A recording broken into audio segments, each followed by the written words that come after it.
นะไปพร้อมแล้วก็เดี๋ยวขอสิให้สบายดีทุกคนเนาะทักทายทุกคนกัน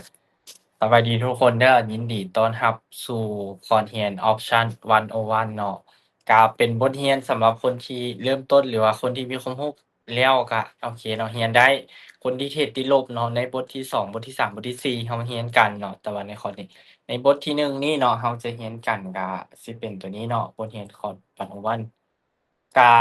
สบายดีทุกๆคนอีกรอบหนึ่งเด้อเนาะตอนแลงไผที่บ่รู้จักจานเนาะจานดีเมนเพชรเนาะจานเพชรนี่แหละเนาะก็เทรดเนาะตั้งแต่ปี2021เนาะท้ายปี2021ก็5-6ปีแล้วเนาะตั้งแต่เทรดมาเทรดตั้งแต่สมัยนู้นทุกคนเรียนปี1นู่นน่ะเนาะตอนนี้ก็จบกันแล้ว โอเค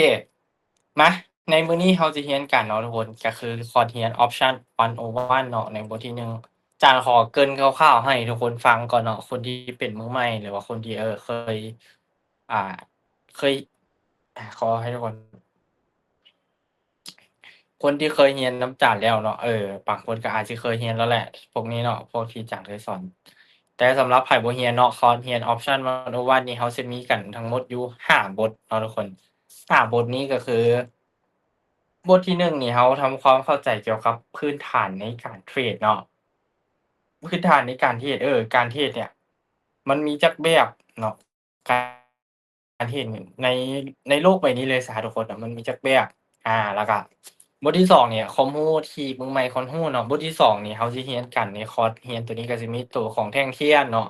ตัวของแนวรับแนวต้านแล้วก็ตัวของเทรนไลน์เนาะเรียนกันแบบ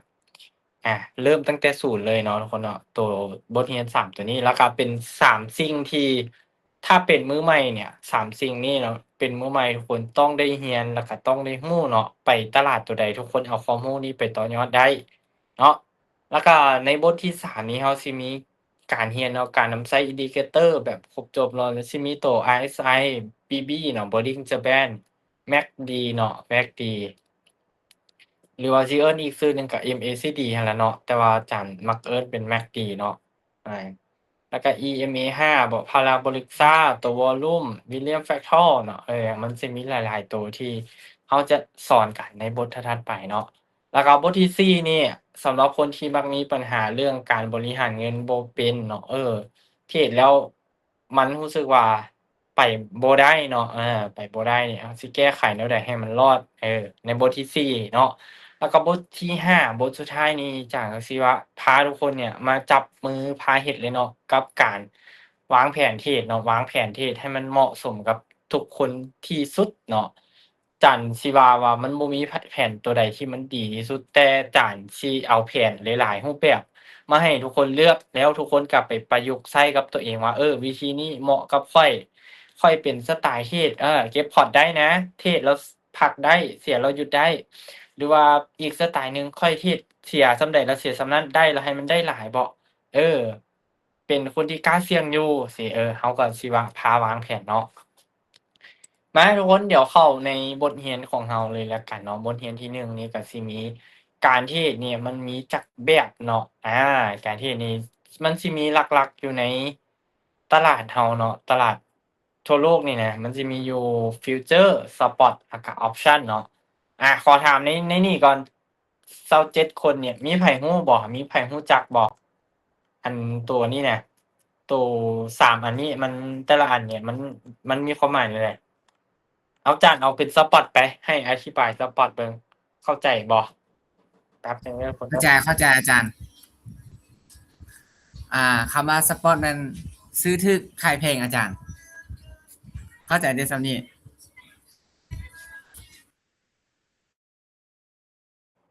จานขออีกเทื่อหนึ่งได้บ่จานขออีกเทื่อหนึ่งได้บ่น้องว่าน้องตามที่น้องเข้าใจ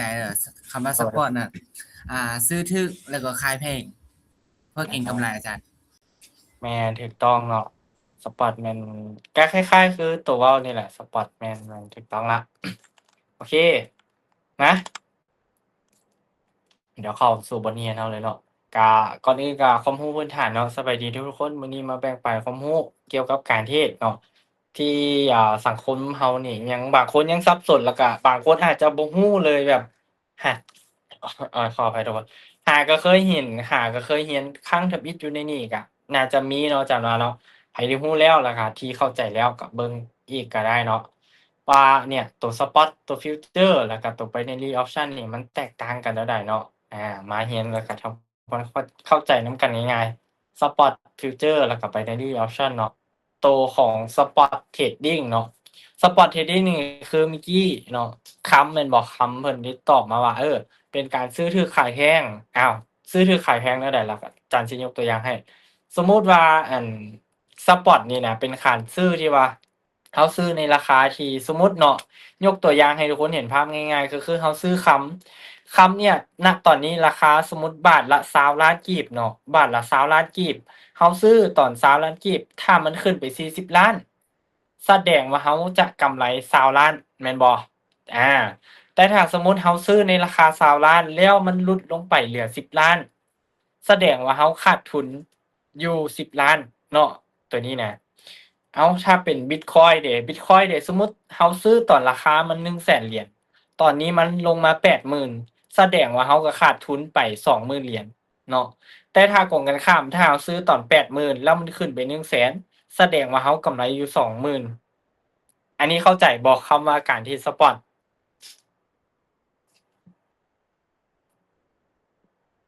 เข้าใจบ่ทุกคน เข้าใจอาจารย์ เข้าใจครับ ครับน่าจะเข้าใจแล้วเนาะการเทรดสปอตมันสิมีหลายอันทุกคน มันสิมี Ethereum บ่พวกเหรียญต่างๆสิเนี่ยเราซื้อเราเทรดในรูปแบบใดตัวนี้เราเทรดในรูปแบบที่เราเฮ็ดกำไรได้จากฝั่งขาขึ้นอย่างเดียวเราซื้อสมมุติว่าจากเนี่ยซื้อ Bitcoin นี่เนี่ยราคา 100,000 กีบถ้ามันขึ้นไป1,000,000กีบแสดงว่าอาจารย์กำไร 900,000เนี่ยบิ๊กอันนี้ต้องราคาขึ้นเท่านั้นเนาะการเทรดในรูปแบบสปอตเขาจึงสามารถกำไรได้เนาะสมมุติซื้อเรือนเนาะโดย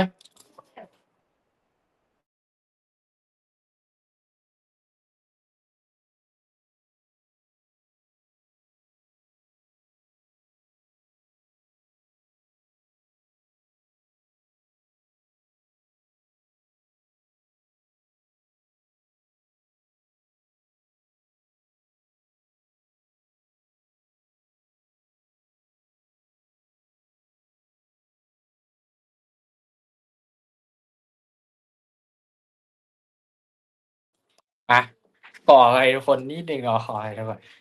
การเทรดสปอตนี้ทุกคนก็น่าจะเข้าใจแล้วเนาะในรูปแบบของสปอตเนาะทุกคนเนาะเข้าใจแล้วเนาะบัดนี้เราไปต่อในรูปแบบของการเทรดฟิวเจอร์เนาะการเทรดฟิวเจอร์นี่ทุกคนเคยเห็นตัวเทรดในหลักๆแม่นเราสิเห็นในตัวของ Binance เนาะตัวในของ Forex เนาะที่เราสิเห็นกันตัวของฟิวเจอร์นี่น่ะ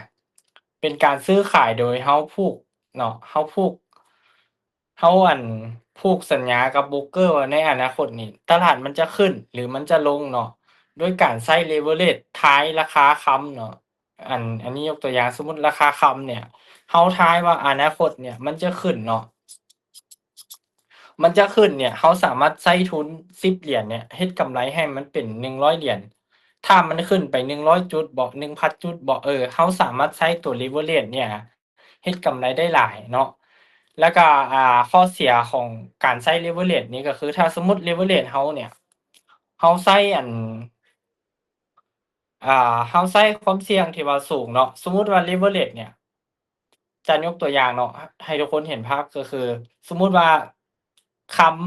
ำเนี่ยตอนนี้อยู่ที่10,000,000เนาะจั่นใช้ leverage เนี่ยจั่นสามารถซื้อ1,000,000 1,000,000เนี่ยจั่นคาดการณ์ว่ามันสิลงไปนะมันสิลงไปประมาณ100จุด 1,000 จุดบ่ถ้าจั่นคาดการณ์แล้วจั่นขายเนาะจั่นขายเนี่ยแล้วจั่นใช้leverage เนาะยกตัวอย่างเป็น x 10x 100x สินะถ้ายกตัวอย่างเป็น 10x มันลงไป100จุดเราก็จะได้ประมาณ10เหรียญถ้าสมมุติใช้ leverage เป็น 100x เนาะราคามันลงไป100จุดเราก็สิได้100เหรียญเนาะเป็นจุดตัวนี้เนี่ยราคามันจะไล่เป็นจุดไปเนาะเนี่ยอันนี้ยกตัวอย่างให้ทุกคนเห็นเนาะมีทุนสมมุติว่ามีทุนอยู่100เนาะใช้ leverage คูณ10ปุ๊บ อ่า ซื้อ ซื้อสัญญาเนาะ ซื้อสัญญาบิตคอยน์เนี่ย มูลค่า 1,000 เหรียญ ถ้ามันขึ้นไป 10% เนาะ กำไรเราก็จะได้ 10% แต่ถ้าราคามันลงมา 10% เนี่ย อาจจะหมดพอร์ตเลย เก็ตบ่ทุกคนตัวนี้น่ะ ถ้า เราทุน 100 เราใส่ X อยู่ 10 เนาะ เราใส่อยู่ อ่า X อยู่ 10 มันขึ้นไป 10 แสดงว่าเรานี่สิได้กำไรมา 100 แต่ถ้าสมมุติมันลงมา 10% เท่านั้นเนี่ย เราก็หมดเลยพอร์ตเรา 100 น่ะ ทุกคน ตัวนี้เนาะ ของจานเด้อ ประสบการณ์โดยตรงของจานเลยก็คือจานเนี่ยพอร์ต 400 เหรียญ จานเทรด 10 วิหมดเลย 10 วิทุกคน ใช้ leverage สูง แล้วก็ จานเปิดกราฟบ่แบบนับถอยหลังบ่ได้ซ้ำนะทุกคน 10 วิหมดเลย 400 อันนี้แหละความเสี่ยงของมันสูง แต่ถ้าสมมุติมื้อนั้นเนี่ยจานกดไปถูกทางแล้วเนาะ จากที่จานสิเสีย 400 เนี่ย ปุ๊บ 10 วิเนี่ยจานได้เลย 400 อันนี้แหละ ข้อดีของ leverage แล้วก็ข้อเสียของ leverage เนาะ ทุกคนเก็ตกันอยู่บ่ตัวนี้ หรือว่ายังบ่เข้าใจอยู่ไสบ่? อาจารย์ถามหน่อยหนึ่งเลยยามเวลาเสีย อันนี้ก็เสียแบบ100 เหรียญติ หรือว่าแบบ 1,000 เหรียญเลย หรือว่าเสีย 10% หรือว่า อันนี้ว่าอาจารย์ เสียความหมายอะน่ะ ถ้าส ยาม ม เว มุติ ลาเราลง leverage คืออาจารย์ว่าเนาะ ลง leverage แบบว่า ถ้าว่ายามเวลาได้ ได้ก็ได้ 10% ของต้นทุน 1,000 เหรียญก็ได้ 100 แล้วยามเวลาขาดทุนเนี่ยมันสิขาดทุนแบบ100 เหรียญบ่ หรือว่า 1,000 เหรียญ? ขาดทุน อันจั่งซี้ มัน ตัวเงินทุนของเรานี่น่ะ สมมุติเนาะ ตัวมีทุนอยู่ 100 เนาะ ตัวมีทุนอยู่ 100 แล้วตัวไปซื้ออันบิตคอยน์เนี่ย leverage อยู่ที่ 10 เนาะ คูณ 10 แล้วสมมุติยกตัวอย่างตอนนี้นี่บิตคอยน์เนี่ยราคา 1,000 เหรียญเนาะ 1,000 เหรียญปุ๊บ ถ้าสมมุติบิตคอยน์เนี่ยมันขึ้นไป 10% เนาะ มันขึ้นไปเป็น 1,100 เนาะ 1,100 ซี้น่ะ ตัวก็สิได้กำไรเลย 100 แต่ถ้ามันลงมาเป็นอัน 900 ซี้น่ะ จาก 1,000 เนี่ยมันลงมาเป็น 900 ซี้น่ะ ตัวสิหมดพอร์ตเลย แตกเลยตัวนี้ อ๋อ อาจารย์เข้าใจแล้ว แล้วยามเวลาขึ้น 1,200 1,300 จั่งซี้ มันกำไรมันก็สิเพิ่มขึ้นเรื่อยๆบ่? แม่น สมมุติตัวใส่เป็น 100 เนาะ ตัวใส่เป็น 100 อยู่นี่น่ะ ตัวใส่เป็น จาก 10 คูณ 10 นี่ตัวใส่เป็นคูณ 100 ซี้เนาะ ตัวใส่เป็นคูณ 100 เนี่ย ถ้ามันขึ้น 10% เนี่ย ตัวก็จะได้เลย 1,000 เหรียญ จากทุน 100 เหรียญเนี่ย ตัวก็จะได้เป็น 1,000 เลย ตัวนี้น่ะ เห็นบ่?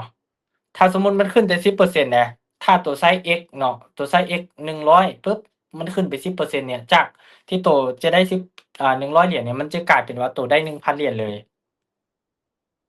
โดยอาจารย์ เข้าใจแล้วอาจารย์ แต่ถ้ามันกลับกันเนาะ ถ้ามันลงแล้วเราไปบ่ถูกทางมันเนี่ย ก็คือถ้ามันลงมา 10% เนี่ย หมดเลยเนาะ ถ้ามันลงมา 10% เท่านั้นเนี่ย หมดเลยทุกคน คือจั่นว่าเนาะ มันเป็นช่วงข่าวพอดีเนาะ มันเป็นช่วงข่าวพอดีแล้ว ตอนนั้นราคาบิตคอยน์เนี่ยมันขึ้นแบบมันโดดบัดเดียวอะแหน่ แล้วจ๊านก็ยอมรับว่าตอนนั้นจ๊านก็เป็นมือใหม่เนาะ มือใหม่หาก็ได้เรียนเข้าเทรดหั้นน่ะ หาก็ได้เทรดแบบสปอตเนาะ หาก็ได้เทรดฟิวเจอร์ จ๊านก็ลงไปด้วยความบ่รู้หยังเลยทุกคน ฟึบเนี่ย เบิดพอร์ตแล้ว เห็นอีกเทื่อหนึ่งเนี่ยมันแจ้งเตือนมาแล้วว่า เงินหมดแล้วนะซี้นะ อันนี้แหละมันเป็นความเสี่ยงที่สูงคือกัน แล้วก็มันก็ได้หลายคือกัน ตัวนี้ก็ถ้าไผสิเทรดสไตล์นี้ก็เน้นให้ทุกคนเนี่ยพยายามศึกษาข้อมูลให้ดี แล้วก็เป็นมือใหม่แท้ ๆ เนี่ย ถ้าจะเทรดสไตล์นี้ จ๊านก็แนะนำว่าให้ลองซ้อมบัญชี Demo ให้มันแตกแล้วแตกอีกในบัญชี Demo เนาะ ก่อนจะไปลงบัญชีจริง เพราะว่าประสบการณ์ของจ๊านโดยตรงก็คือ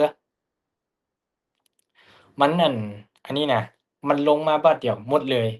คือจ๊านว่าเนาะ 10 วิเนี่ยหมดเลย 400 แล้วก็อันรูปแบบอันสุดท้ายนี่ ทุกคนก็น่าจะรู้จักกันดีเนาะ ก็คือในรูปแบบของ Binary Option เนาะ Binary Option เป็นการเทรดที่เราต้องคาดการณ์เนาะ ในเวลาที่กำหนดว่ามันจะ Call หรือ Put เนาะ เว้ากันง่าย ๆ ก็คืออันจะขึ้นเนาะ จะขึ้นหรือจะลง เป็นแท่งซื้อหรือแท่งขายนั่นแหละทุกคนเนาะ ในเวลาที่กำหนด ถ้าถูกเราก็จะได้กำไรทันทีเนาะ แต่ถ้าผิดเราก็จะขาดทุนเลยทันทีเนาะ เราก็จะขาดทุนเลยในทันทีเนาะ ในเวลาที่กำหนด สมมุติยกตัวอย่างเป็นการเทรด 1 นาทีเนาะ มันจะขึ้น เป็นจุดสูงกว่าเบาะจุดต่ำก่อนเบาะเนาะอันนี้ทุกคนก็น่าจะเข้าใจดีเนาะข้อดีของตัวนี้ก็คือง่ายแล้วก็เข้าใจไวเนาะใช้ทุนน้อยกำไรไวเนาะข้อเสียก็คือความเสี่ยงค่อนข้างที่จะสูงถ้าผิดก็คือเสียเงินไปเบิดเลยเนาะ ตัวนี้นี่ออปชันนี่ทุกคนก็น่าสิรู้เนาะเป็นของ binary option มันจะให้เป็นของ BXK เนาะ BXK เนี่ยถ้าสมมุติเราลงทุนไป10เหรียญเราทายว่า Ethereum เนี่ยใน1นาทีนี่ถ้ามันขึ้นเนี่ยถ้าเราทายถูกเราก็จะได้เปอร์เซ็นต์อยู่95%เนาะเราลงไป10เราก็จะได้9.5เนาะแต่ถ้าเราทายผิดเราก็จะสูญเสียเงิน10เหรียญเนาะตัวรูปแบบของ binary option นี่ กับตัวนี้เนาะทุกคนก็น่าจะรู้จักกันดีแม่นบ่โดยอาจารย์ซึ่งการเทรดในรูปแบบของ binary option มันจะมีหลายอันเนาะมันจะมี IQ option 8x trade แล้วก็ตัวใดอีกมันมีหลายอันเนาะทุกคนเนาะที่ทุกคนก็สามารถหาศึกษาข้อมูลจากมันได้ตัว IQ นี่มันให้เปอร์เซ็นต์ประมาณ83 83หา81%บางอัน75บางอันประมาณ70%เนาะอันนี้น่ะทุกคนก็สามารถไปเบิ่งได้ในในของ IQ Option IQ Option นี่ก็ดีแต่ว่าเรื่องการถอนเงินเติมเงินเนี่ยมันบ่ค่อยทันใจปานใดในนี้มีไผเคยเทรด IQ Option บ่ บ่เคยอาจารย์บ่เคย IQ Option นี่ก็มันเป็นเว็บที่คนไทยนิยมเทรดเนาะแต่ก่อนจากก็เคยศึกษาแล้วก็เคยลองเทรดอยู่ข้อดีของมันก็คือมันมีหลายกราฟให้เทรดแต่ข้อเสียก็คือเวลาที่เราเติมเงินเนาะเติมเงินกับถอนเงินเนี่ยถอนเงินเนี่ยมันสมมุติอาจารย์ยกตัวอย่างเนาะสมมุติแต่ละมื้อเนี่ยเราเทรดแล้วเราถอนกำไรมื้อละ100มื้อละ100มื้อละ100ถอนไป5มื้อมื้อที่6นี่น่ะ มื้อที่6นี่น่ะจันถอนไป1,000ปึ๊บมันจะระงับบัญชีจันเลยแล้วมันสิไปกดสอบอิหยังแบบโคตรยุ่งยากเนาะบางเคสก็ต้องท่าเขาแก้ต้องแจ้งซัปพอร์ตแบบโคตรดนเลยบางเคสเนี่ยท่าเป็น3เดือนทุกคนจังถอน1,000 เหรียญได้นะอันนี้แหละเป็นข้อเสียที่ว่าจันรู้สึกว่าบ่ค่อยโอเคปานใดสำหรับ IQ Option เนาะแล้วก็ให้เปอร์เซ็นต์ที่ต่ำ ทุกคนก็ลองคิดเบิ่งถ้าสมมุติมื้อนี้ทุกคนเสี่ยง100เหรียญเพื่อที่จะให้ได้กำไรประมาณ70เหรียญนี่ทุกคนกล้าบ่ทุกคนว่าคิดว่าโอเคบ่ถ้าเทียบกับการเทรดตัวนี้น่ะทุกคนลงไป100แต่ถ้าทุกคนได้70ทุกคนคิดว่าโอเคบ่